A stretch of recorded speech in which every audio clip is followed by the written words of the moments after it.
Siap. Tuh. Bismillahirrahmanirrahim.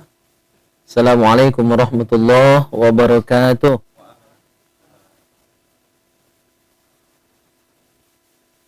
Bismillahirrahmanirrahim. Alhamdulillahilladzi an'ama alaina ni'aman katsira. Asyhadu an la ilaha illallah wahdahu la syarikalah wa asyhadu anna sayyidana Muhammadan abduhu wa rasuluhu la nabiyya ba'da. Allahumma salli wa sallim ala sayyidina Muhammad wa ala alihi wa sahbihi wa mawala amma ba'd. Ikhwani fillah rahimakumullah. Alhamdulillah, syukur atas segala nikmat karunia Allah Subhanahu wa taala, bil khusus nikmat sehat wal afiat, nikmat iman Islam, sehingga pada malam hari ini kita sama-sama bisa bersilaturahim di rumah Shahibul Bait Pak Nuroni. Semoga besar, semoga beliau dan kita semua senantiasa dalam naungan rahmat dan ridha Allah Subhanahu wa taala. Salawat dan salam semoga senantiasa tercurah limpahkan ke ribuan junjungan kita Nabi Muhammad sallallahu alaihi wasallam serta keluarga, sahabat dan pengikut beliau. Syukur alhamdulillah juga kita meski dalam suasana pandemi lagi rame-rame, lagi ribut-ribut dikit sini kan tentang acara-acara ini, alhamdulillah kita masih bisa melangsungkan taklim ini.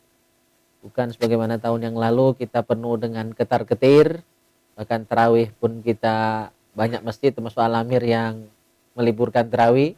Ya, cuma saya salut sama Uda John kita, Masya Allah ya. Beliau begitu diumumkan itu langsung datang ke rumah, pokoknya kami masih nak lanjut sebagaimana biasa. Mudah-mudahan tahun ini ya hanya orkesan yang dilarang, tidak melebar ke yang lain-lain, tidak ke sholat Jumatnya, tidak ke sholat tarawihnya ya, mudah-mudahan.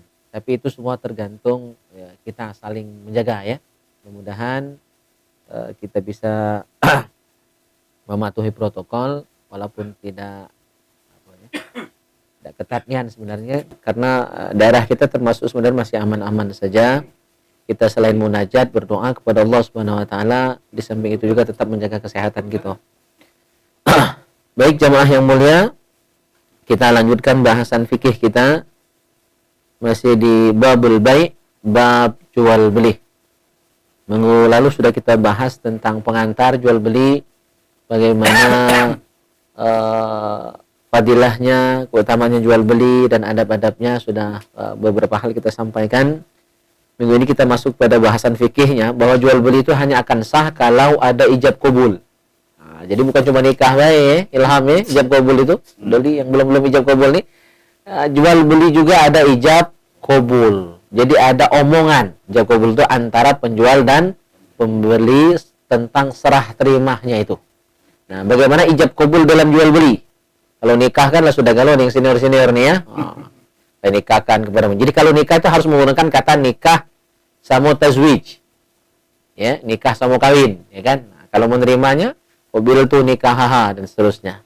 Nah, bagaimana dengan jual beli, ijab qabulnya? Maka ada beberapa kalimat yang menunjukkan terjadinya ijab dan qabul dalam jual beli. Ya, di antaranya adalah yasihul bai'u bi ijab minal ba'i walau hazlan. Sah jual beli itu dengan adanya satu ijab. Ya, ijab itu ungkapan omongan dari yang jual. Ya, kalau qabul itu dari yang beli. Nah, jadi dua orang ini harus ada kalimat ijab dan qabul. Nah, walaupun omongan tadi cuma main-main, penesan, apalagi serius kan, jadi sudah dianggap sah. Walaupun hazlan, walaupun main-main, tidak serius. Berapa pun ada jual nih. Kadang-kadang kan kita mengatakan ngomongnya tidak boleh serius nih kan? Rada main-main, rada penesan, itu sudah dianggap ijab. Kalau omongan itu berasal dari yang menjual. Nah, harus ya gunakan ijab, dalam ijab itu harus ala dilakukan harus. Jadi setelah jual beli itu nanti disepakati harus memang dimiliki secara penuh oleh yang beli. Ya, kalau kalimat itu tidak menunjukkan kepemilikan, maka bukan jual beli. Misalnya saya sewakan, saya pinjamkan, itu bukan jual beli. harus menunjukkan tamlik. Ya, jadi ketika sudah sah jual belinya, nanti sudah proses pembayaran, harus yang belinya berpindah, ya, dari yang jual ke yang beli. Ya, kepemilikannya dianggap sah. Jadi harus menunjukkan kalimat yang menunjukkan kepemilikan secara sah setelah proses ijab kabul, setelah disepakati harga dari jual beli itu. Dan dilalatan zahiroh, harus dengan kalimat yang jelas. Jadi tidak boleh samar-samar. Harus kalimat yang jelas yang menunjukkan kepemilikan setelah proses jual beli itu berlangsung. Contohnya, kalimat digunakan kalau dalam bahasa Arab, kabi'tuka, bi'tuka, aku jual ini denganmu. Bi'tuka, aku jual. Aku jual HP ini, aku jual rumah ini, aku jual baju ini, ya kan? Dan lain sebagainya. Atau yang kedua, jadi atau contoh kalimatnya adalah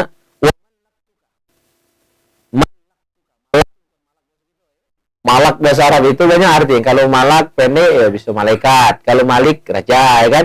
Kalau maka aku jadikan ini milikmu. Nah, ini punyamu, ini hakmu kalau lah kau beli, kalau kau bayar kayak.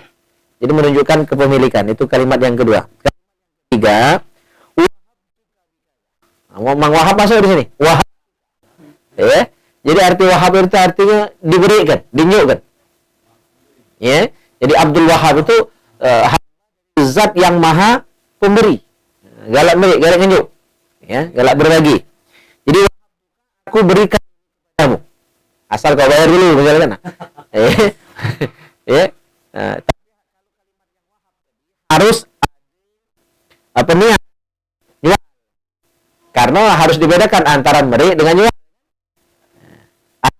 Dengan ambil. Jujur ambil kan, padahal gitu tuh ya dengan harga sekian. Kadang-kadang kan ada salah zakap tuh. Emang tidak salah kamu pernah kena korban juga kan? Nah, korban tipuan. Itu permainan kan? Ya, mana tuh ceritanya tuh? Bayar separuh. Iya. Bayar separuh. Bayar separuhnya. Bener ini bayar separuhnya. Nah, percaya kan? bayar separuh maksudnya, tapi ternyata versi yang beli memang dibayar ya dari 100 dulu, padahal separuh dulu, 2 kali bayar ya begitu. Nah, itu nanti itu termasuk jual beli yang tidak sah. Ya, jual beli yang tidak sah antara penjual dan pembeli, beda pemahaman. Ya, separuh yang jual dulu, sisanya nanti, sementara memang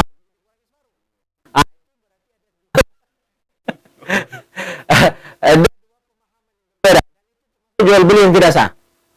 Jadi itu barang halal, ya, tidak halal bagi yang beli dengan cara seperti itu tadi, miskomunikasi, ya. Oke. Kalimat yang dibolehkan adalah jaka. Harga sekian.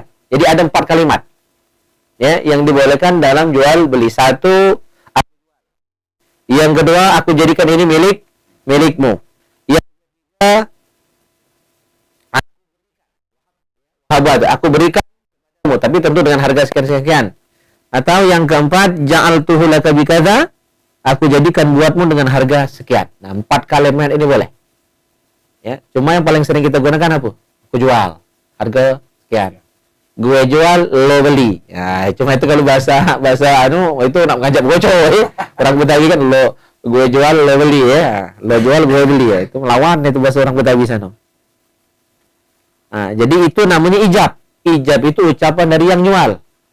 Ya. Sementara dari sang pembeli namanya qabul. Nah, ucapan qabul minal mushtari walau hazlan wa huwa madal ala tamalluk kadzalika.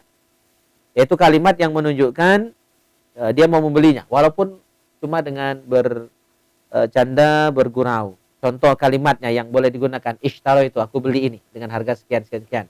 Ishtaro itu kalau pakai bahasa Arab. Atau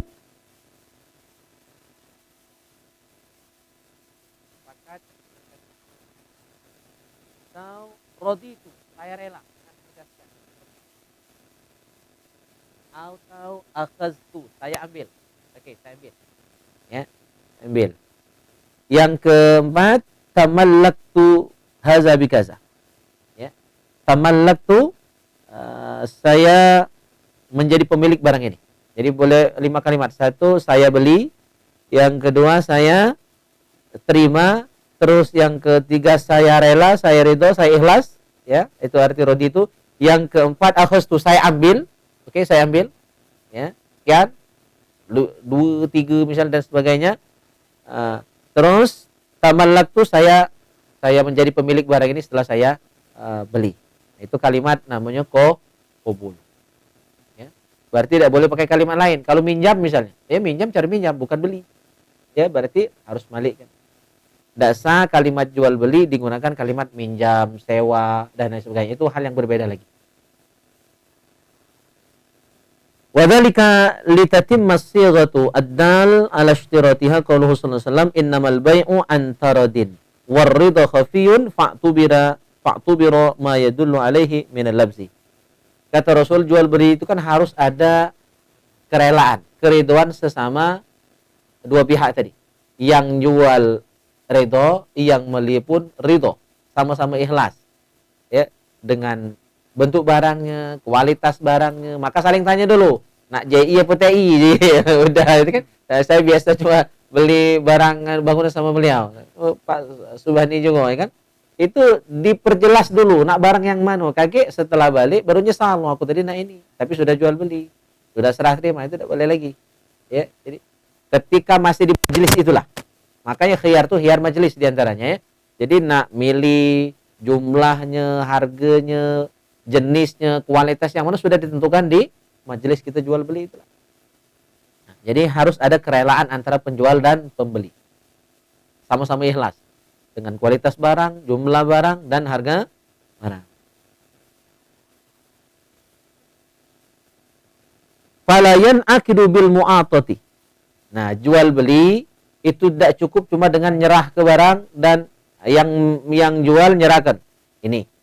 Yang beli ngambil terus dia bayar. Ya.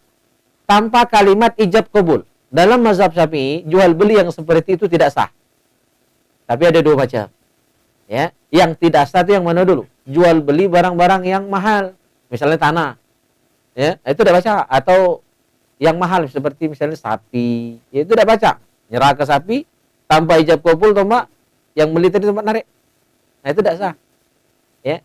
Tapi barang-barang yang ringan, yang harganya murah dalam jangkauan, misal beli makan, minum, mungkin baju masih termasuk di dalamnya, yang tidak mahal-mahal kan? Nah, itu masih boleh dengan cara mu'atoh. Mu'atoh itu tombak merik ke? Dan yang beli tombak nerimo. Kalau emas kurang sudah baca mahal harganya kan? Jadi harus memang ada ijab qabul. Cuma kalau masalah makan minum, masalah beli sabun, ini kan beli sampo, barang-barang yang murah, yang harganya tidak terlalu mahal, itu masih bisa dengan cara mu'atoh. Jadi mu'atoh itu ada yang dibenarkan, ada yang tidak dibenarkan. Kalau barang-barang itu barang yang murah, ya, dan sudah biasa sehari-hari, budak kecil pun kadang beli sekelat, beli permen, beli es, ya kan, walaupun tidak ada ijab qabul sudah sah. Tapi kalau untuk masalah tanah, tidak sah dengan cara cuma mu'atoh itu, ya, cuma ngolong harus, ya, harus ada ijab dan qabulnya.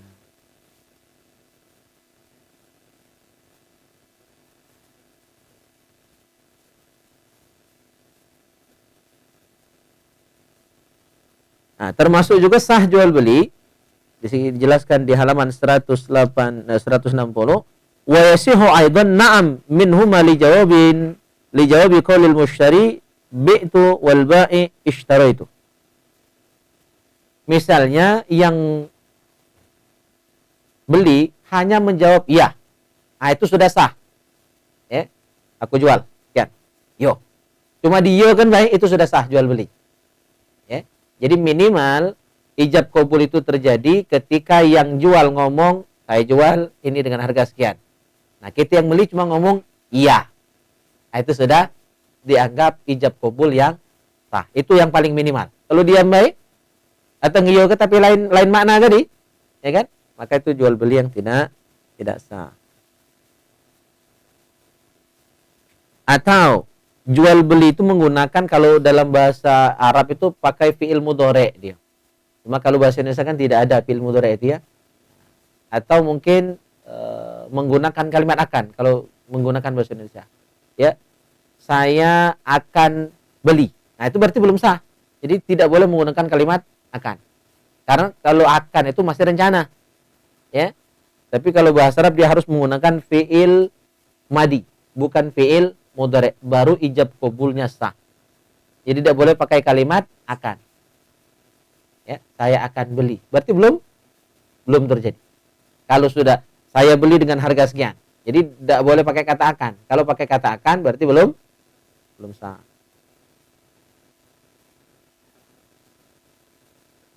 Wa kaunuhuma bila fadlin bisukutin tawil yaqau bainahuma bi khilafil yasir. Nah, antara ijab dan qabul, biar sah ijab qabul jual beli kita itu tidak boleh terlalu lama jedahnya antara ucapan penjual dengan pembeli.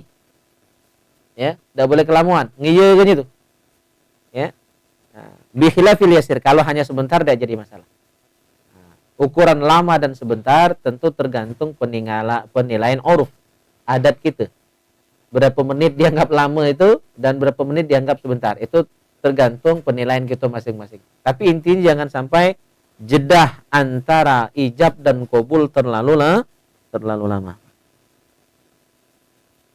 Wala takhallul lafzin wa in qalla, dan antara ijab dan qabul tidak boleh diselingi kalimat lain. Ya. Antara ijab dan qabul tadi. Jadi sampai akan nikah itulah. Jadi ijab qabul jangan sambil ngomong lain.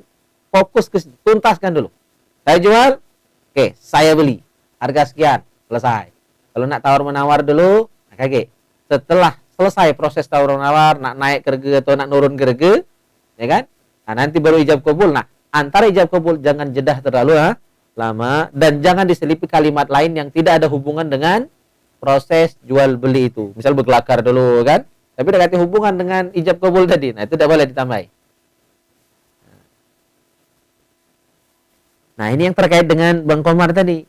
Wa yushtaratu aidan ayyatawafaqa ma'nan la labzon falau qala bi'tuka bi alfin fazada aw naqasa aw bi alfin halatan fa ajalla aw aksuhu aw muajjalatan bi syahrin fazada lam yasihha lil mukhalafah. Ya, ini. Jadi harus ada kesamaan makna. Harus ada kesepakatan sama makna, sama dalam memahami maknanya tadi. Jadi tidak ada perbedaan pendapat. Misalnya penjual ngomong harganya 1.000. Ya. Maka yang beli juga sama, 1.000 juga. Jangan uji penjual 1.000, ya, uji yang beli setengahnya be. Baru be. Maka itu tidak sepakat. Jual beli yang seperti itu lam yasihha, tidak sah lil mukhalafah karena ada perbedaan pendapat antara penjual dan pembeli. Jadi pasti ke dulu sebelum bayar itu. Pasti ke dulu, jangan lah bayar kayak baru bantah. Ya kan? Pastikan berapa harganya, tanya lagi. Kalau misalnya agak kurang jelas kan, 1.000 nian apa? 1.000 nian, sudah. Kalau masih berdebat, ya mungkin salah dengar, mungkin salah paham dan lain sebagainya, ya karena perbedaan bahasa dan lain sebagainya misalnya, maka perjelas dulu. Kalau transaksi terjadi sebelum jelas ya pemahaman antara penjual dan pembeli, maka itu jual beli yang tidak sah. Karena masih beda pendapat. Harus kesamaan dulu. Ya. Harus sama pemahamannya dulu. Terus jual beli supaya sah dalam ijab qabulnya itu bila ta'liq. Jadi tidak dikait-kaitkan dengan hal-hal tertentu. Misalnya dikaitkan apa misalnya? Fala yasihu mahu ka in mata abi faqad bi'tuka hadza. Kalau buatku meninggal, aku jual rumah ini misalnya. Nah, itu jual beli yang tidak sah. Jadi jual beli tidak boleh disangkut pautkan dengan hal-hal seperti itu. Pokoknya kalau nak jual. Tidak boleh dikaitkan kalau aku lulus PNS kaki kejual ini misalnya. Tidak sah jual beli. Jadi tidak boleh dikaitkan. Ya, kalau nak jual, kalau nak tidak. Terus wala ta'kid. Ya. Jual beli juga tidak boleh dikaitkan dengan waktu-waktu tertentu. Ada batas waktu. Aku jual denganmu rumah ini dalam jangka waktu sebulan. Tidak sah. Itu namanya nyiul. Ya. Ini bos Pak Nuroni bos kosan juga kan? Tidak boleh. Itu namanya sewa, bukan jual beli. Ya, kalau bahasa saya sewakan bulanan atau tahunan atau harian itu ya lain lagi. Ya sewa namanya. Tapi kalau jual ya tidak boleh pakai takkid, ada batas waktu tertentu. Ya, aku jual semangka ini untuk jatah seminggu misalnya, tidak sah. Ya, lebih dari situ ada lemak lagi makannya. Ya.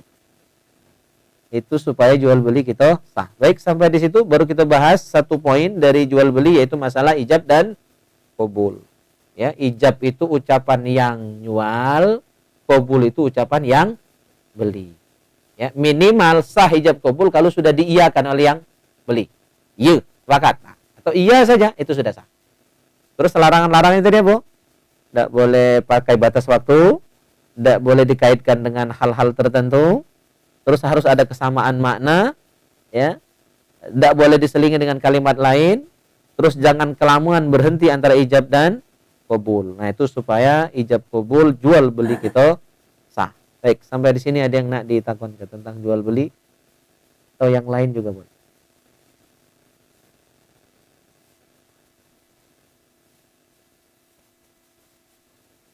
Waalaikumsalam warahmatullahi wabarakatuh. Pada kenyataannya di pasar sering terjadi tawar-menawar itu kadang nyampe ditinggal pergi, ditinggal pergi, tidak jadi kayak balik lagi. Ya. Baru jadi itu bagaimana, Tat? Assalamualaikum warahmatullahi wabarakatuh. Ya, Waalaikumsalam. Itu memang kebiasaan orang kita tuh ya. Iya. Kadang tuh bagian dari politik pembeli saja, minta turun ke harga itu kan. Itu kebiasaan kita dan itu termasuk sebenarnya kebiasaan yang kurang bagus. Ya, makanya kalau saya pribadi kalau belanja itu nganyang paling sekali.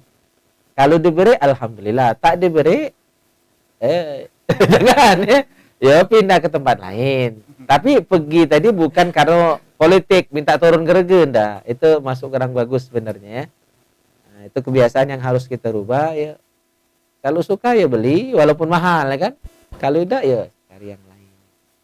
Ya. Ketika sudah keliling survei balik lagi ke tempat awal nawar tadi, ya tidak jadi masalah. Ya sah jual ya. Karena jual beli itu kan antaradin. Ya, suka sama suka, ridho sama ridho. Sepakat harga, ya murah atau mahal itu relatif tergantung sudut pandang ya kan. Asal sudah ada kerelaan untuk harga tadi, sudah itu jual belinya. Nah, ini teradab sebenarnya kan. Sampai nak maju raju sebenarnya itu ya. Minta turun ke harga. Tapi kalau saya pribadi, kalaupun nganyang itu cukup sekali dua kali. Beda dengan ibu-ibu biasanya kan. Turun 50 rupiah lagi jadilah. Makanya ibu-ibu kalau belanja lama. Kalau kita kadang-kadang sekantong besar kalau belanja untuk lauk itu kan paling berapa menit selesai. Ya. Beli kubik itu kangkong cak sekantong kan penuh lah itu. Paling 10.000. Saya jarang nganyang. Udah nih tahu persis saya sering belanja barang bangunan sama beliau. Ya, diberi murah alhamdulillah, ya kan? Tidak jadi masalah, tidak pernah protes. Itulah belanja itu jual beli itu antara penjual dan pembeli antarodin, saling rela. Kalau saya ikhlas sudah bayar, ya kan? Kalau tak cocok, ya, cari tempat lain. Ya. Ya.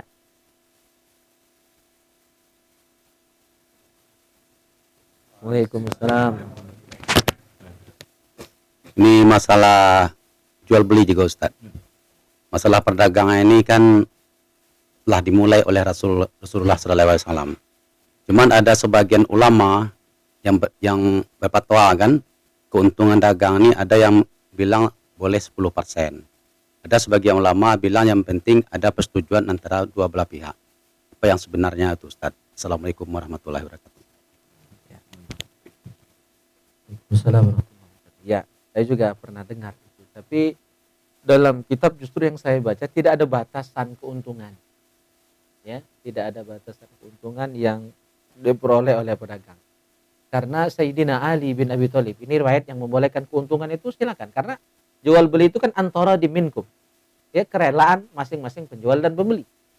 Makanya tempo hari di awal-awal masa batu cincin itu kan Ya, itu yang ada sampai harganya ratusan juta. Ya kan? Sehingga sampai-sampai pas saya lihat di pinggir jalan tuh ada yang tembikar itu dijual orang. Padahal batu apa tembikar itu kan genduk pecah, genduk lama itu. Genduk, tahu genduk itu ya? Untuk apa? Ngerendang kue kalau zaman dulu kan. Itu pecahan genduk itu, pecahan guci lama itu lagi dijual kawan. Karena mahalnya batu akik zaman itu. Masih batu baik dulu. Terus baru-barusan ini juga masalah apa? Keladi abang, keladi apa itu kan? Itu harganya sampai melejit. Ya, padahal kan biasanya tidak ada harga. Ngambil-ngambil ya. Nah itu karena memang jual beli itu antara diminkum. Ketika yang jual yang beli itu rela dengan harga ratusan juta itu dan dia punya kepuasan batin, dia tidak merasa ditipu, ya sah-sah saja. Nah, dasar ulama yang membolehkan perdagangan itu berlipat ganda, ya. Keuntungannya itu Sayyidina Ali kalau tidak salah dalam riwayatnya itu Ogamakal pernah dititipi Nabi untuk beli kambing. Ya, uang berapa dinar itu untuk beli kambing. Nah, karena kecakapan beliau dalam bernegosiasi, akhirnya Nabi cuma beli satu kambing dibeli. Tapi karena beliau ini dapat 2 kambing. Jadi artinya beliau bisa itu dapat keuntungan dari situ, suruhnya beli kambing siko karena beliau bisa negosiasi dapat 2 kambing. Untung beliau di situ. Nah, dasar inilah ulama membolehkan keuntungan dalam dagang itu silakan. Ya, cuma kita juga mikir-mikir.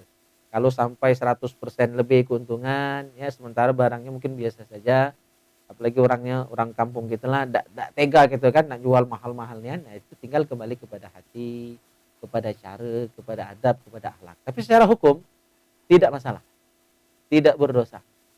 Ya. Menurut sebagian ulama tentunya, karena ini kan masalah hukum ini pasti masalah hilafiah, ya kan? Jadi tidak akan terlepas dari pro dan kontra, ya. Nah, ini dari sisi yang membolehkan, kan? Gitu. Dari sisi yang melarang tentu, itu kan berlebihan. Yang namanya berlebihan ya, dilarang. Innallaha la yuhibbul mu'tadin. Allah tidak menyenangi orang-orang yang berlebihan dalam hal apapun, termasuk mengambil keuntungan. Ya. Jadi memang ada 2 perbedaan, ada yang membolehkan, ada yang tidak. Silakan percaya yang mana. Karena yang namanya fatwa itu tidak mengikat. Ini yang harus kita pahami bersama. Fatwa, hatta fatwa MUI pusat, apalagi fatwa MUI Banyuasin, ya kan, tidak mengikat. Nah, mengikat bagi siapa? Bagi yang meyakini fatwa itu.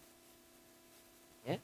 Misalnya fatwa ngudud, ada yang bilang haram. Kalau yang tak yakin, itu haram bagi dia. Dia yakin makruh, berarti hukum ngudud bagi dia makruh. Hukum rokok haram.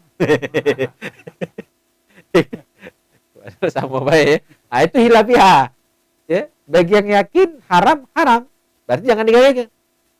Makanya guru kita Buya Ar-Razi Hashim, saya sangat intens belajar sama beliau walaupun secara virtual. Jadi makanya tidak kemana-mana, sampai maghrib tadi, isya pun saya agak telat di rumah tadi karena ikut Zoom bersama beliau, belajar tauhid, belajar tasawuf, ya, dan pakai kitab kuning. Kata beliau, kalau orang yang konsisten misalnya mengharamkan bank, maka seluruh transaksi menggunakan bank tidak boleh dia lakukan. Karena haram kan? Ya, berarti gaji dia yang ditransfer melalui bank kayak PNS kan? Itu haram juga. Ya, pergi umroh itu kan transfernya, daftarnya melalui bank. Itu juga haram. Maka kalau memang nak komitmen berat, harus. Ya kan? Karena sekarang ini semua melalui bank. Bahkan uang yang kita gunakan itu produk bank. Jangan dipakai. Itu konsekuensi dari mengharamkan bank. Maka kata beliau guru saya, ya, Buya Ar-Razi Hashim, kalau riba itu jelas haram. Karena dalilnya jelas. Wa ahallallahu al-bai'a wa harramar riba. Ya, Allah menghalalkan jual beli dan mengharamkan riba. Kalau riba jelas haram. Nah, bank itu belum tentu haram. Ya. Produk bank itu macam-macam. Ada yang haram, ada yang tidak. Ya, yang haram itu yang simpan pinjam dan ada kelebihan dalam pengembaliannya. Nah, itu yang haram. Itu yang riba termasuk. Tapi kalau misalnya kita transfer dan ada biaya administrasi waktu transfer misalnya 10.000, itu halal. Itu halal karena itu semacam ongkos ojek lah, ya. Jadi produk bank itu yang konvensional ya, ada yang halal, ada yang haram. Jadi racok di situ. Berarti tidak bisa dipukul rata. Belum tentu. Harus ditafsil dulu. Ada yang haramnya, ada yang halal. Ya.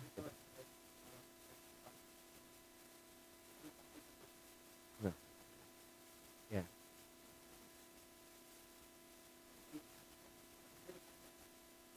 Ya.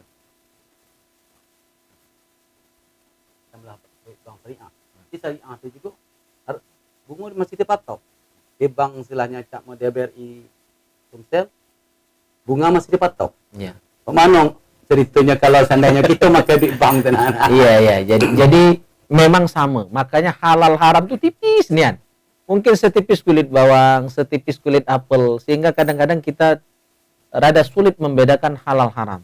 Sama cak obat dengan racun itu udah. Ya. Itu kadang-kadang kan beda-beda tipis. Betis saja ya. Misalnya ketika kita digigit ular, obatnya itu bisu ular itulah. Ya kan? Maka kalau gigit ular, tangkap lagi ular itu selalu nyetok lagi, maka dia akan menyedot kembali bisa yang sudah dia. Cuma kan kita rata-rata takut. Termasuk aku juga takut dengan ular. Ini perbandingan bahwa halal haram itu sangat tipis. Obat dan racun itu sangat tipis bedanya. Ya. Nah, jadi balik ke pertanyaan tadi tentang bank syariah dan bank konvensional, bedanya juga sangat tipis. Hanya di akad, hanya di ijab kabul. Ya. Jadi penyebutan kalimat itu menentukan halal haram. Kamu cak nikah itu kan cuma dengan satu kalimat ijab kabul halal. Ya kan? Qabil tu nikahaha, saya terima nikahnya dengan mas kawin sekian-sekian. Ya, tunai. Halal. Cuma beberapa kalimat. Ya, gitu. Nah, jual beli bank konvensional dan syariah tadi halal haram itu adalah di akad. Jadi ketika di akad disebut bunga, maka itu jadi riba. Ketika di akad awal disebut bagi hasil, ya, atau istilahnya fikihnya sistem mudharabah, sistem bagi hasil, maka dia jadi halal. Cuma di akad udah bedanya gitu. Ya. Tapi sama, tetap menentukan sekian persen. Nah, tapi tidak disebut bunga. Ya. Bisa dipahami dah ya? Sangat tipis beda.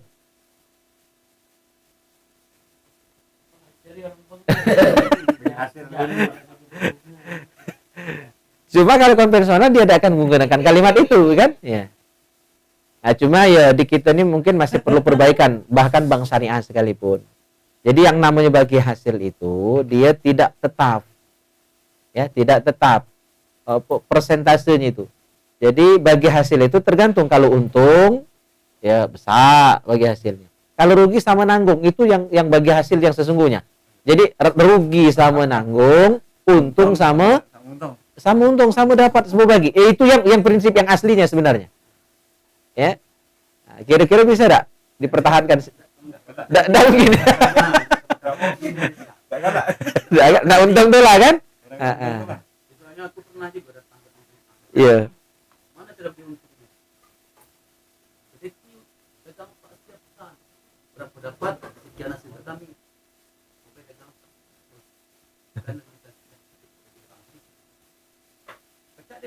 Iya. Iya.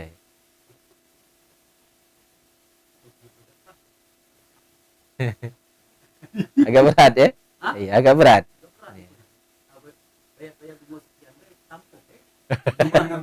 Masih nyebut bunga juga ya?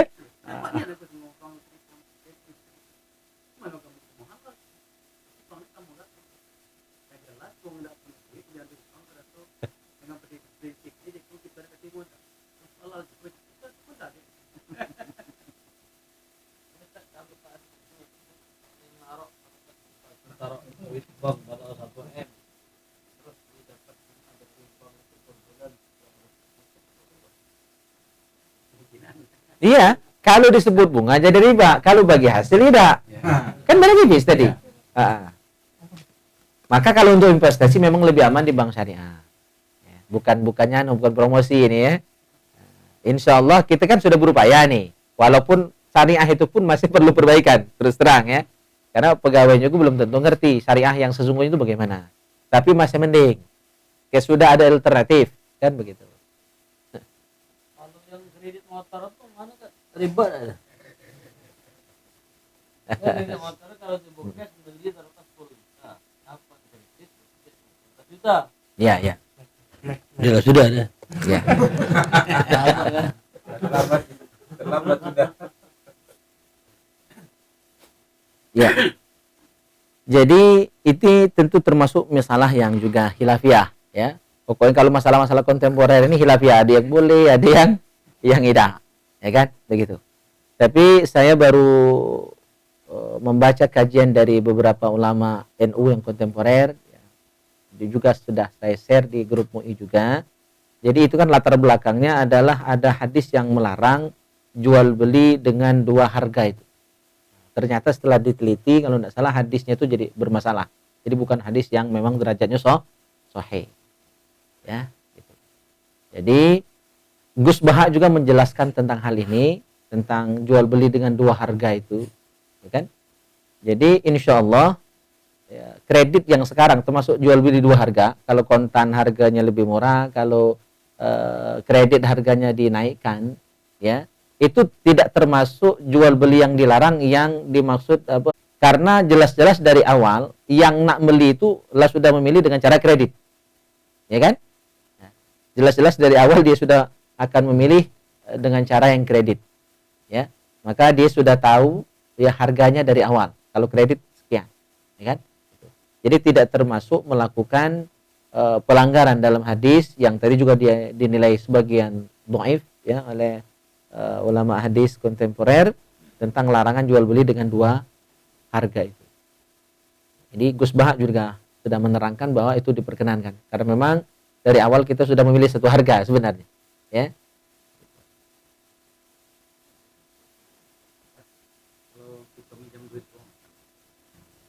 Contoh kita minjam duit Ustaz 10 juta contohnya kan, kita pakai cak seminggu, kita 2 sil, lagi kita balik kita lebihi kita unjuk untung loan lah itu. Iya, iya. Jadi, nah ini halal haramnya juga. Kalau ditentukan dari awal, itu sama cak bank tadi, ya. Kalau ditentukan dari awal maka dia jadi haram. Tapi kalau itu tambahan berasal dari inisiatif kita pribadi yang minjam, karena sudah terima kasih, ya, udah dibantu, alhamdulillah usaha kita jadi lancar karena bantuan dari teman tadi, dan lantas kita saking senangnya, bahagianya memberikan kelebihan, ya. Ini untuk jajan anakmu misalnya ditambah, ya kan, jual minjam 1 juta misalnya jadi 12, tapi ikhlas dari kita, maka itu halal. Bahkan itulah cara mengembalikan utang yang terbaik, ya, dilebihkan, tapi dari kita murni, ya, murni dari kita, itu halal. Cuma kalau ditentukan dari awal, kupingnya habis 1 juta, was balik kita dengan 2, nah itu haram. Itulah yang riba yang sesungguhnya, ya, karena sudah ditentukan dari awal, ya. Kalau seandainya dibeli duit 10 juta, oh, orang di rumah itu lebih kalau kita. Iya, iya, iya. Ada aja nyemenya duit 10 juta melebihi kalau kita. Iya, iya. Iya. Berarti yang minjam tidak ikhlas, yang dikasih pinjaman kurang cari, ya kan? Jadi dua-duanya kurang itu, makanya harus saling pikir ke, kan? Ada yang itu, ya?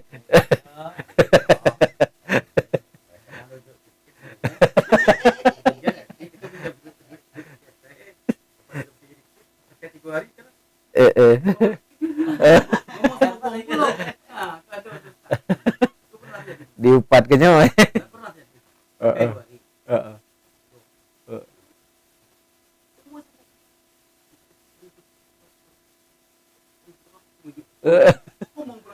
Ada. Untung dikasih, ya. Kan pengembalian lebih kan tidak wajib, ya, itu hanya cara kita, baik. Kalau ada rotoan seperti itu berarti memang ada harapan. Nah, itu sudah ada bibit-bibit itu. Sudah ada bibit-bibit nak riba itu, ya. Nah, yang model itu perlu belajar bab kematian itu. Oke. Ada lagi? Kalau kita lanjut. Nah. Sudah.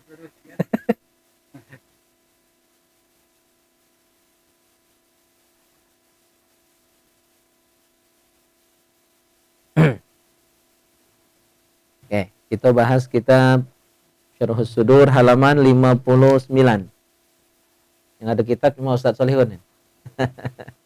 Dan kitabnya Arab. Kalau nak cari terjemahnya mungkin Lado barangkali. Barangkali saya juga belum temu terjemahnya. Oke. Lanjut sambil dikunyah, diminum. Wa akhraja Ibnu Abi Dunya an Zaid bin Aslam qala idza baqa 'alal mu'min min dzunubihi syai'un lam yablughu bi 'amalihi. Jadi apabila kita orang beriman ini masih ada dosa. Ya, masih ada dosa. Dan amal kita belum cukup menutupi dosa kita. Jadi ternyata masih lebih banyak dosa daripada amal. Maka tapi kita nak ninggal. Ya, nak ninggal amal masih dikit, ternyata dosa masih banyak. Ya, jadi agak nyaris-nyaris berimbang lah. Maka bagaimana cara Allah menghabiskan dosa kita yang tersisa sebelum kita meninggal tadi? Syuddida alaihi minal maut, disulitkan kematiannya. Jadi yang saya bilang minggu lalu, belum tentu orang mukmin matinya sulit itu su'ul khotimah, belum tentu. Ya, bisa jadi itu cara Allah untuk menghapuskan dosanya yang banyak. Maka diberatkan sakaratul mautnya. Liyuballigha bi sakaratil maut wa syada'idihi darajatahu minal jannah. Allah ingin ya dengan sulitnya sakaratul maut yang dia hadapi tadi supaya dia bisa mencapai derajat surga. Jadi biar makomnya tinggi di surganya Allah Subhanahu wa taala nanti. Nah, itu rahasia kenapa sakaratul mautnya sulit, ya diberatkan mungkin sampai berhari-hari. Kalau dia orang Islam, catatan orang Islam, orang beriman, maka itu cara Allah untuk menghapus dosanya dan menaikkan makomnya, derajatnya di surganya Allah Subhanahu wa taala. Nah, sebaliknya wainal kafir, kalau orang kafir idza kana qad amila ma'rufan fid dunya, kalau dia beramal baik di dunia. Kan ada orang kafir yang baik. Ya dengan tetangga baik. Ya, bahkan yang di Kayu Kuning itu kan masjid itu pun diutangi. Tapi ternyata dia genda, pas dia nak bangun gereja tak tolong, tak tanda tangan dia. Akhirnya waktu itu digagalkan. Berotoan dia. Kamu katanya kan dibalas. Ya, kamu dulu waktu bangun masjid ku bantu. Barang bangunan ku utangi. Kami nak bangun gereja katanya. Kan dia orang kan waktu itu. Ternyata dia ada udang di atas di atas piring. Ya. Ada kena bantu tadi ternyata kan. Nah, maka jangan mudah tertipu. Jadi ada orang-orang kafir yang dia rajin berbuat kebaikan. Nah, maka kebaikan dia tadi waktu dia hidup huwina alaihil maut, dibalas oleh Allah ketika dia nak meninggal, dimudahkan sakaratul mautnya. Gampang saja dia meninggal dunia. Ya. Liyastakmala thawaba ma'rufihi fid dunya, untuk menyempurnakan balasan kebaikan dia di dunia. Ya, jadi balasan amal dia, kebaikan dia di dunia itu dikontankan balasannya oleh Allah di dunia inilah, dihabiskan, disempurnakan di dunia, sehingga di akhirat tidak bersisa. Tidak ada satu pun lagi amal baiknya, lah habis dibayar di dunia, retenya dibanyak ke, nawaknya disehat ke, ya kan? Gitu. Sehingga di akhirat kayak bagaimana nasibnya? Summa yasiru ilan nar. Di akhirat nanti dia akan digiring masuk neraka. Jadi sebaik-baik orang kafir, neraka itulah tempat. Kenapa? Dia tidak punya SKB, syarat ketentuan berlaku. Syarat masuk surga beriman kepada Allah. Kalau tidak beriman walaupun banyak amal, neraka itulah. Meleset. Ya, terpelicok kakinya. Innal mu'min la yu'jaru fi kulli syai'in hatta fil kazzi 'indal maut. Orang mukmin itu dalam setiap sisi kehidupannya dapat pahala. Ya.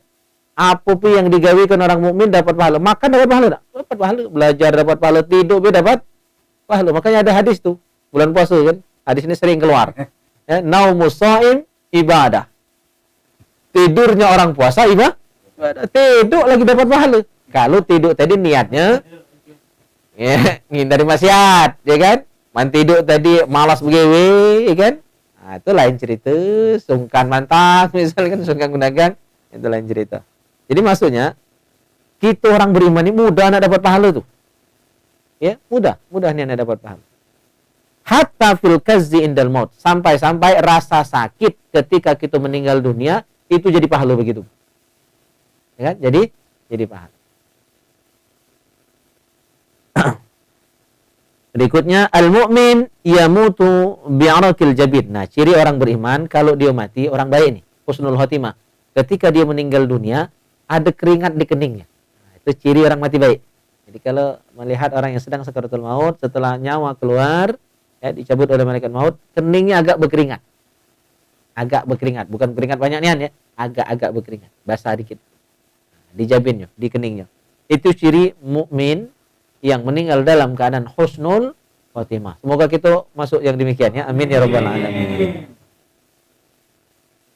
Satu lagi untuk malam hari ini. Rasulullah bersabda, "Urkubul mayyit inda mautihi." Nah, perhatikan orang yang meninggal dunia itu. Ini ciri-ciri orang yang husnul khotimah sama yang su'ul khotimah. Ada cirinya. Ada tiga cirinya masing-masing. Maka kata Nabi, urkubul mayyit inda mautihi. Perhatikan, awasi, ranapi orang yang meninggal dunia ini, yang sudah meninggal dunia. Fa amma in rasyahat jabinuhu. Nah, jika berkeringat keningnya berkeringat. Ya, itu satu cirinya. Yang kedua, wadharafat ainahu. Matanya mengeluarkan air mata. Di sudut mata yang sini, ya, kanan dan kiri, nah, itu keluar banyu mata. Ya, atau kadang di sini. Intinya matanya mengeluarkan air mata. Bisa nangis. Itu ciri yang kedua. Ciri yang ketiga, wantashara min kharahu. Hidungnya mengembang. Hidungnya agak ngembang, agak mekar dikit. Kayak tubuh itu kalau senang tuh kan, apa juga galak bahasa kita mengenal bala itu. Menge-menge lubang hidung. Nah, menge-menge. Itu intasyara min kharah namanya itu kalau bahasa Arab. Mekar joburnya, menge-menge lubang hidungnya, kan? Itu gambaran kebahagiaan, kesenangan. Nah, tiga ciri nih. Apa tadi? Kening berkeringat, mata ya berair, mengeluarkan air mata, nangis, hidungnya menge-menge. Agak berkembang, agak ngembang, agak mekar lubang hidungnya. Kali yang pesek tuh tidak pesek nih di waktu meninggal itu. Yang mancong tambah mancong ya kan gitu. Nah, itu fahiya rahmatun minallahi ta'ala qad nazalat bihi. Itu tanda rahmat Allah Subhanahu wa taala turun kepada dirinya. Berarti orang meninggal tadi dapat rahmat kalau ada tiga ciri itu. Nah, ciri ini masing-masing orang berbeda. Ada yang tiga-tiganya ada. Ada yang hanya satu, ada yang hanya dua. Ya. Jadi masing-masing orang beda. Ada yang tiga-tiganya ada yang cuma dua, ada yang cuma satu. Kalau dia orang yang husnul ya makin bagus kalau tiga-tiga tanda ada gitu. Nah, itu berarti luar biasa beliau. Ya, dapat kemuliaan di sisi Allah Subhanahu wa taala. Nah, ini ciri husnul khotimah. Ingat, tadi? Ya, apa tadi? Berkeringat, mengeluarkan air mata, pasti di mata kan? Bukan air mata keluar di lutut, tidak mungkin ya. Yang ketiga, hidungnya mengembang, menge-menge. Ya, ngapal kan itu menge-menge. Sebaliknya yang su'ul khatimah. Wa in ghatta ghatital bakril makhnuq. Nah, ini ngorok. Jika dia ngorok sebagaimana al-bakrul makhnuq, unta yang tercekik. Bakro itu onta, bisa juga diartikan gadis. Onta yang tercekik atau anak gadis yang tercekik. Mana budak gadis tercekik? Kan kuat suaranya. Beda dengan nenek dicekik kan? Ganti suara lagi. Artinya suaranya kuat, ngoroknya itu.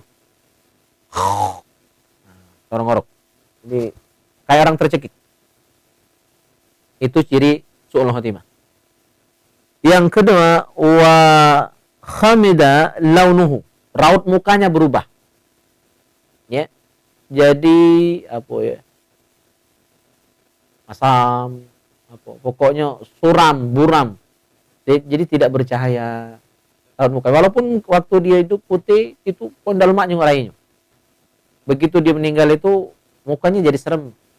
Dalam mak ngawasinya. Jadi tidak ada cahaya, tidak ada aura kesolehan di muka. Auzubillah. Ya, yang ketiga, wa azbada syadqahu. Ya, azbada syadqah itu mulutnya berbusa. Jadi dari sudut mulutnya ini mengeluarkan semacam busa. Berbusa di sini. Nah, itu ciri su'ul khotimah. Ya, 3 juga ciri. Ngorok sebagaimana onta yang tercekik atau anak gadis yang tercekik. Yang kedua, berubah warna kulitnya. Ya. Pokoknya tidak lemak ngawasinya. Ya. Terus yang ketiga, mengeluarkan busa dari mulut, berbusa mulut. Fahuwa adzabun minallahi ta'ala qad halla bihi. Itu tanda dia itu sudah dapat azab. Ya. Dia sudah tersiksa sebelum masuk kubur, sebelum di akhirat sudah tersiksa ketika dia mengalami sakaratul maut. Ya. Oke. Ini bahasan kita malam hari ini, mudah-mudahan jadi nasihat bagi kita semua. Hari hujan, caknya berkah turun berarti ya. Masyaallah. Sebelum kita akhiri, ada yang nak ditakonkan boleh? Aku pernah nengok.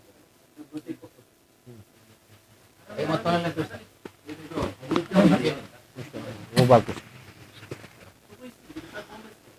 Assalamualaikum warahmatullahi wabarakatuh. Iya, iya. Karena jauh Tanya Pak Ustaz. Kadang-kadang kita sering menunggu orang sakit Pak Ustaz, ya, keluarga, orang tua bermalam-malam tidak tidur. Tahu-tahu sampai tidur bergiliran. Ya. Tak tahu kita tidur sejenak, kapan dilihat sudah tidak ada. Ya. Nah, itu termasuk meninggal kayak mana itu? Ya. Terima kasih. Berarti meninggal tidak ketahuan itu namanya. Iya. Karena kita udah siap, ya kan, mau menemani sakaratul mautnya, mau talqin, mau bimbing, ya kan, mau doakan, ya. Udah bahkan bejago ya, istilah kita sini bejago, begilir. Tahu pas giliran kita jago, kita tertidur, beliau sudah almarhum, sudah meninggal dunia. Nah, itu ya, kalau bahasa kita aja mati tidak ketahuan namanya itu. Ya. Insyaallah ya, jingok di cirinya. Setelah beliau meninggal di dunia itu ada tak ciri-ciri yang baik tadi atau ciri yang tidak baik. Tapi tugas kita, kadang-kadang ciri ini kan tidak perlu nampak. Ya, kadang-kadang tidak perlu nampak, apalagi wong tidak perlu paham, ya kan? Ya, karena ciri ini kadang halus saja. Pokoknya inti kalau sudah meninggal dunia, sejahat apapun orang itu tetap kita doakan baik. Walaupun ada orang yang mati bunuh diri. Ya kan? Dan itu termasuk dosa besar. Tugas kita sesama muslim, apalagi sanak keluarganya, tetap diurus jenazahnya sebaik mungkin. Doakan doa yang terbaik, tetap doa supaya dia diampuni, supaya dia dapat rahmat Allah, supaya dia masuk surga. Walaupun jelas-jelas dia melakukan dosa sebelum dia meninggal dunia. Itu tugas kita. Ya, nak diterima ni ada oleh Allah, itu urusan Allah Subhanahu wa taala. Ya. Jadi kalau jawaban ringkasnya itu mati tidak ketahuan namanya. Ya. Dan kalau mati itu bisa dibilang juga mati mendadak juga kan, karena tanpa diketahui, tidak bisa dibimbing. Dan sudah kita bahas minggu lalu, Nabi Daud itu termasuk orang yang mati tidak ketahuan juga. Beliau meninggalnya pada hari Sabtu dan termasuk mati mendadak, ya, meninggalnya mendadak. Dalam hadis yang sudah kita bahas minggu yang lalu, bagi orang beriman mati mendadak itu nikmat, ya, itu adalah hadiah. Ya, karena tidak perlu payah-payah, tidak perlu mengalami sakaratul maut yang lama, ya kan? Nah, tapi bagi orang kafir itu siksaan, karena dia tidak siap, ya, maka mati ngejut itu kan justru siksaan, ya. Jadi tergantung orangnya. Kalau dia orang beriman, mati mendadak, tidak ketahuan, itu termasuk baik, ya, nikmat dari Allah itu. Dan mudah-mudahan beliau tadi yang sudah dijaga, ya, termasuk orang yang husnul khatimah. Amin ya rabbal alamin.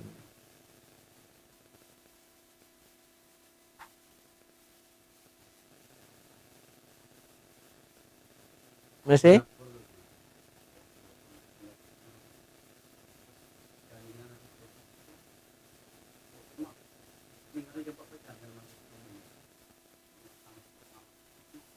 Nangis, Masya Allah.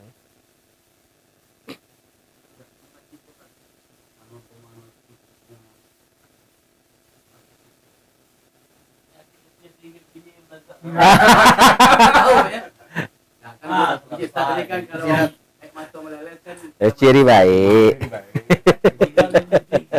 minta sampai ke pertanyaan dari jamaah WhatsApp. Iya, oke. Jadi ini ada sosok hamba Allah bertanya kan, minta tak sebut namanya. Jadi ini kalau misal minjam duit di koperasi atau lesingan tuh sama no tak? Minjam duit di koperasi atau di lesingan itu? Ya. Itu sama dengan di bank konvensional. Bahkan terkadang kan bunganya lebih besar daripada bank konvensional. Ya persen itu. Itu bank 46 jurang tuh itu termasuk koperasi itu kan? Nah, jadi kalau yang sudah jelas-jelas riba ya itu termasuk dilarang, dan kita ketika bertransaksi dengan yang demikian pun sama-sama menolong orang melakukan kemaksiatan. Nah, dalilnya jelas, man a'ana ala maksiatin wa huwa syarikun lahu. Orang yang menolong orang lain melakukan kemaksiatan, kan riba itu maksiat. Ya. Arti maksiat itu kedurhakaan terhadap hukum-hukum Allah, melanggar aturan Allah Subhanahu wa taala. Maka orang yang menolong orang lain melakukan kemaksiatan berarti dia sama-sama dapat dosa. Jadi dengan kita minjam di bank konvensional, di koperasi, ya di lesingan itu sama dengan nolong orang ya mengembangkan riba itu tadi, dan riba itu jelas maksiat. Ya. Nah, itulah yang sebenarnya dulu sempat kami upayakan, cuma banyak kurang dukungan. Waktu itu Pak Kajari kita yang lama, Pak Lakamis yang sekarang sudah pulang ke Papua, ya, Irian Jaya, dan kami sudah berkali-kali audiensi dengan pihak Basnas. Basnas itu harus turun tangan untuk menghentikan praktek seperti itu dengan cara nyaingi. Ya, jadi Basnas akan mendata pedagang di pasar ini yang mau melakukan peminjaman itu ke Basnas, karena minjam ini murni minjam, ya. Tidak kati lebih-lebih. Jadi kalau minjam 10, balik 10. Cuma waktu itu sudah kita sering rapatkan audiensi dengan pihak Basnas, dipanggil memang ke kantor kejaksaan waktu itu. Dan saya menjadi mediatornya, penghubung antara Pak Lakamis dengan pihak Basnas, tapi kurang responnya. Ya, sehingga akhirnya mandek program itu. Tidak berjalan. Berjalan juga dikit tapi kurang maksimal. Karena modal yang dipinjamkan juga tidak memuaskan, cuma 2 juta 3 juta itu kan tidak bisa nambah modal yang cukup untuk mengembangkan usaha, ya. Jadi kita harus ke depan harus ada usaha yang seperti itu, nyaingi yang konvensional tadi, walaupun mungkin belum tentu bisa maksimal, tapi sudah ada ikhtiar kita nak ngubah ekonomi kita dari ekonomi yang kapitalis menjadi ekonomi yang lebih sesuai dengan hukum Allah, yang lebih islami lah, ya. Nah, itu harapan kita ke depan. Tinggal yang pacak ngupayangi ke sana siapa-siapa, ya silakan. Ya, kita cuma nyumbang ide, ya. Seperti itu.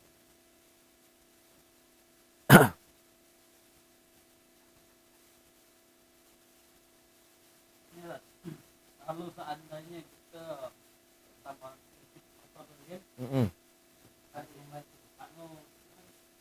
mati ya?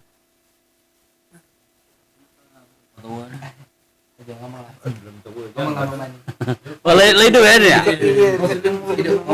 Jadi kalau seandainya tentang siapa yang memberi jalan kepada suatu maksiat maka dia dapat dosa lagi gitu.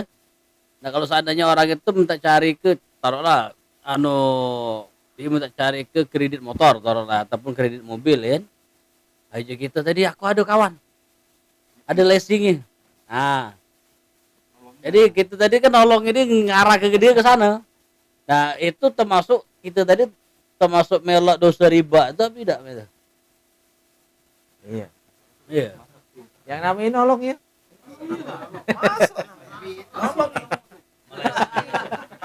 Masuk berarti ya. Walaupun nggak dapat dosa. Itu yang meleset aja. Meleset.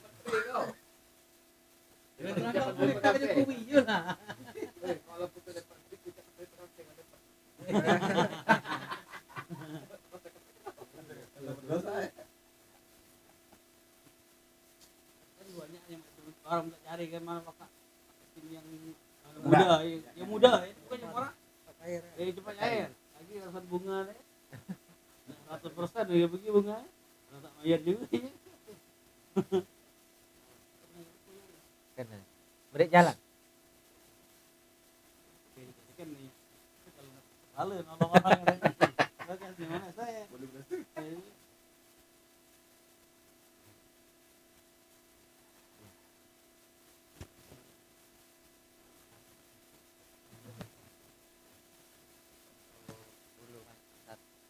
Umpama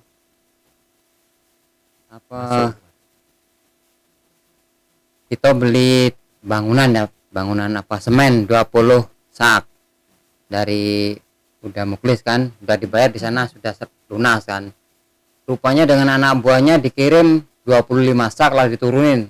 Nah turun itu waktu maghrib, nah cuman ada wong rumah betino kan, kita udah turun enggak, berarti suruh itu ya, kulinya itu suruh bayar yang 5 sak itu kan, dikirim 25, pesan 20, kirim 25 kan, jadi ada 5 sak kan, lah sudah diturunin.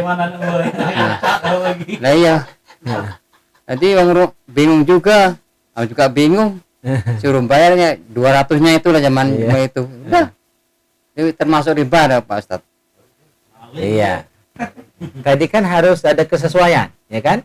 Barangnya sudah sepakat sekian, harganya sudah sepakat sekian.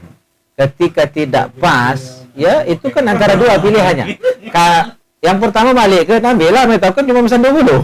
Kau yang salah ngirim 25. Hitung kan, memang 25 ternyata. Berarti lebih angkut.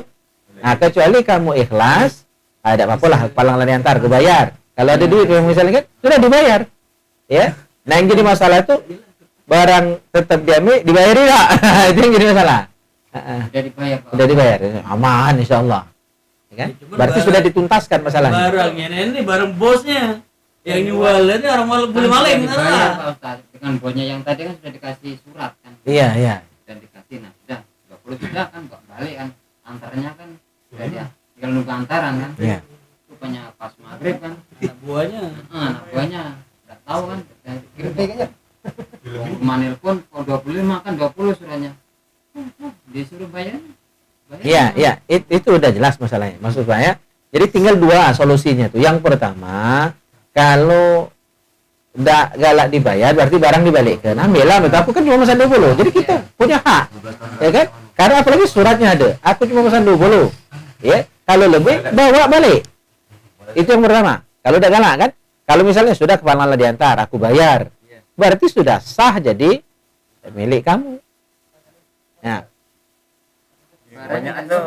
harganya beda, lebih murah lebih mahal. Harganya lebih murah. Lebih murah. Karena beli maling nih. Oh, itu. Pokoknya udah lihat aku anak buahnya dan aku jual barang beli maling nih. Oh iya ya. Saya belum nyambung ke situ tadi. Iya. Kalau memang ada selisih harga, berarti jelas itu ada indikasi penipuan. Itu anak buah yang korupsi, ya kan? Maka tidak boleh kita jual beli dengan cara seperti itu. Sama dengan itu tadi, nolong orang maksiat. Iya. Bongkar semennya. Tidak, tinggal ditemui yang memang bosnya, ya dikasih tahu saja dan bayar dengan harga yang normal. Itu cara aja. Kalau lo sudah terpakai, ya bayar dengan harga yang normal. Apalagi di situ kan ada tokonya, ya kan, bisa ditemui langsung. Nah, kita tunjukkan anak buahnya udah lihat yang mana nih. Contoh tadi itu. Jadi ke depan jangan mudah-mudah tergiur dengan jual beli seperti itu. Banyak. Tukang juga kadang-kadang, ya kan, apalagi tukang bangunan pemerintah, ya kan, kadang berangkut itu tuh. Ini kan apa lewat mobil sawit, bongkar tempatnya kadang-kadang 20 kilo, Terus kadang 50 kilo turun bayarnya. Nah, mau duit dong. Jadi mobilnya macam ngomong, kalau duit kalau dapat kamu bertanya itu habis tuh nah. Dia jatuhnya sudah. Dia termasuk semen juga Balik. jadi itu bongkar itu. tidak perlu dibongkar, tapi diselesaikan. Jadi dibayar uang selisihnya itu. Ya, jadi misalnya semen itu 60 sesak, dijualnya cuma 30, nah 30-nya bayar. Temui bosnya.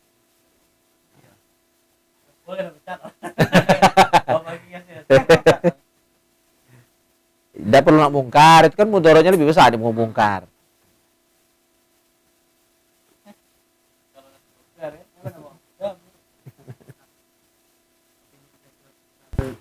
Dari jamaah online dari Fahrudin Fatah. Assalamualaikum warahmatullahi wabarakatuh. Ustaz, mananya umur di atas 17 tahun masih boleh tidak diakikahkan?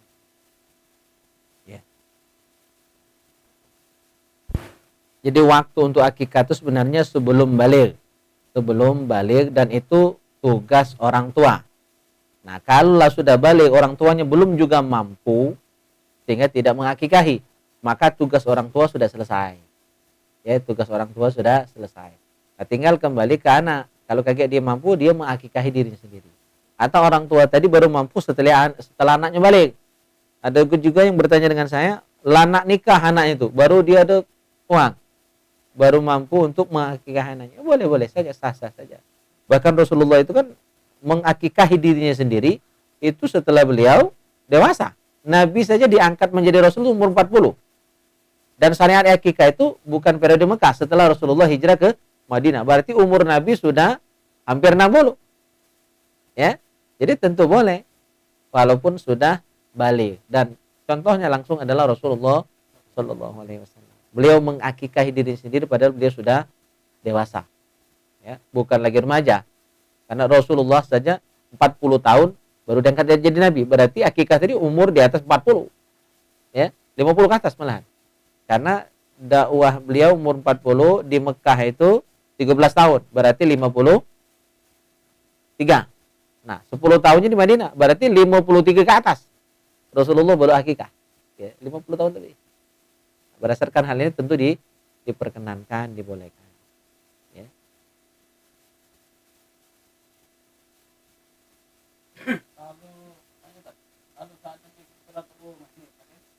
Kita ni namai nama tu bu, jangan aja aku nak tambah nama Muhammad belakangnya. Itu perlu nak sedekah tidak?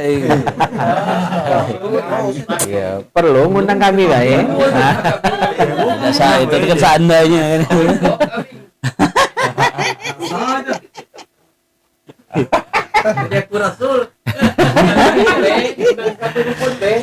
Iya, jadi ada beberapa hal yang terkait nama. Bahkan ganti nama pun boleh. Bahkan sunnah ketika nama tadi adalah nama yang buruk. Dan Nabi seringkali, Nabi Muhammad SAW seringkali mengganti nama sahabat. Ya, misalnya Abu Hurairah, itu kan namanya bukan Abdurrahman. Ya, nah itu Abdurrahman itu Rasulullah yang menggantikan. Ya, asalnya bukan. Jadi banyak nama sahabat yang jelek diganti oleh Rasulullah SAW menjadi nama yang baik. Di pondok dulu teman-teman saya banyak juga yang namanya diganti oleh kiai. Di antaranya Roma Irama. Itu kawan saya dari Lubuk Rengas.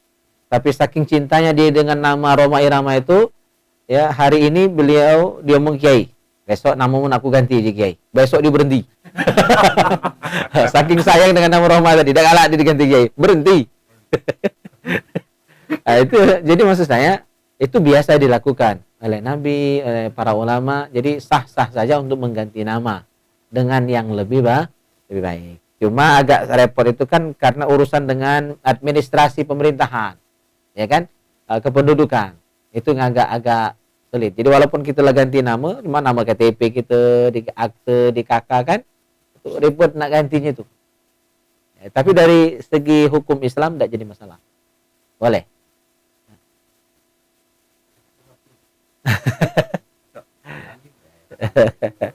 Siap. Apa nama Muhammad tahu?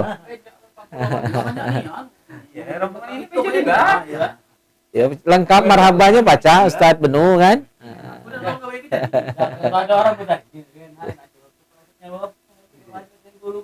Boleh. Mana? Masih? Sebelum nanya Mang Wahab. Udah. Ya lah goyor dulu juga kan. Oke, kita cukupkan cawisan malam hari ini. Semoga manfaat dan kita tutup dengan doa kafaratul majelis. Subhanakallahumma bihamdika Asyhadu an la ilaha illa anta astaghfiruka wa atubu ilaik. Bismillahirrahmanirrahim. Alhamdulillahirabbil alamin. Allahumma shalli wa sallim ala sayyidina Muhammad wa ala ali sayyidina Muhammad. Allahumma ij'al jam'ana hadha jam'an marhuma wa tafarruqana min ba'dihi tafarruqan ma'suma. Allahumma inna nas'aluka salamatan fid din wa afiyatan fil jasad wa ziyadatan fil ilm wa barakatan fil rizq wa taubatan qabla al maut wa rahmatan indal maut wa maghfiratan ba'dal maut. Allahumma hawwin alaina fi sakaratil maut wan najata minan nar wal afwa indal hisab. Rabbana la tuzigh qulubana ba'da idh hadaitana wa hab lana min ladunka rahmatan innaka antal wahhab. Rabbana atina fid dunya hasanah wa fil akhirati hasanah wa qina adzaban nar. Sallallahu ala khairi khalqihi Muhammad wa ala alihi wa sahbihi ajma'in. Walhamdulillahi rabbil alamin. Taqabbalallahu minkum.